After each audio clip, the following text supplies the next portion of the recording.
President, Golden Brothers in Golden Brothers in any Golden Brothers Club of Madrid, Spain. I don't buy your yeke, I don't buy your yeke, I got me a yao, a pen of the other. Hey, no, read your body. I say, I am a pen of the hey, no, read your body.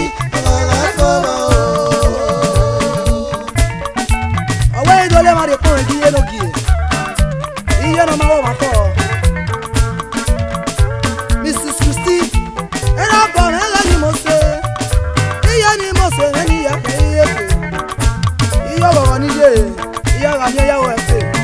to what I tell you, Christine, and I'm born you must say,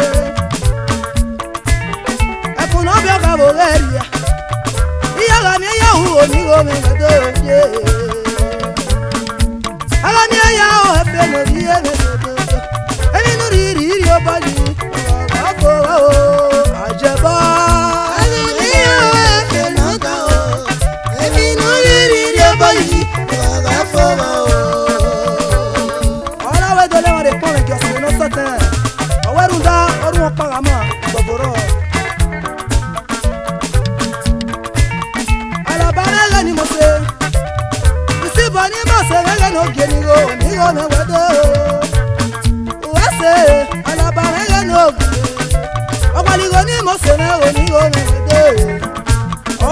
one of London. Alamia Yahoo wedo. Ajabone when you wedo. Baligo naga. Ajabone when you must say. Oh, when you get to oh, Alabane Baba. Alamia Yahoo afeno diye. And in the read your body.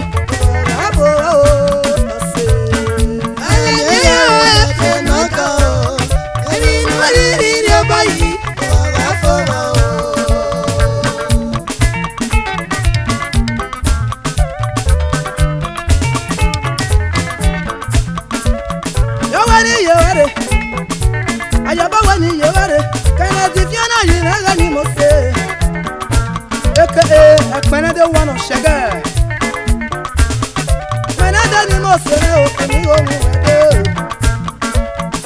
Mr. Kennedy, if you're not in a must say, I said,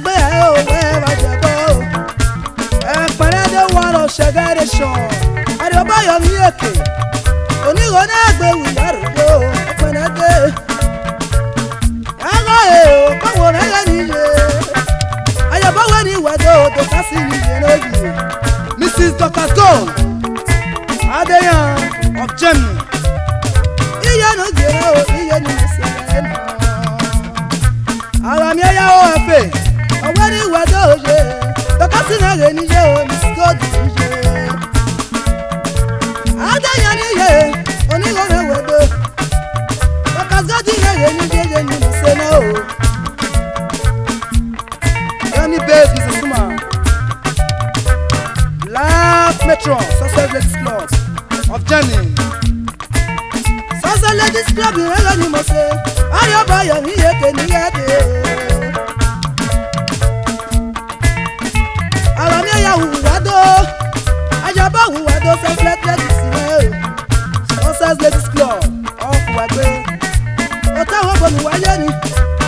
Mama Success, hey Zeluwa Success. Alami ya hu efe no ni efe. Hey no ri obali. Oba foba o to kas God ni jere o. Alami ya efe no ka o. Hey no ri obali. Oba foba o. Alami ya hu one of Shaga Nation. Ogari.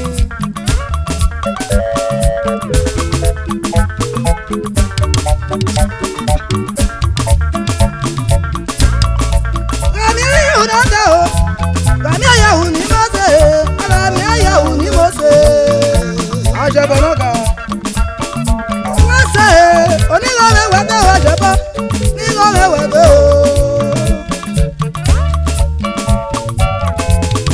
Onigore gbegbano. Nigore gbegbano. Taka godi ni je papo rere ni je ra o.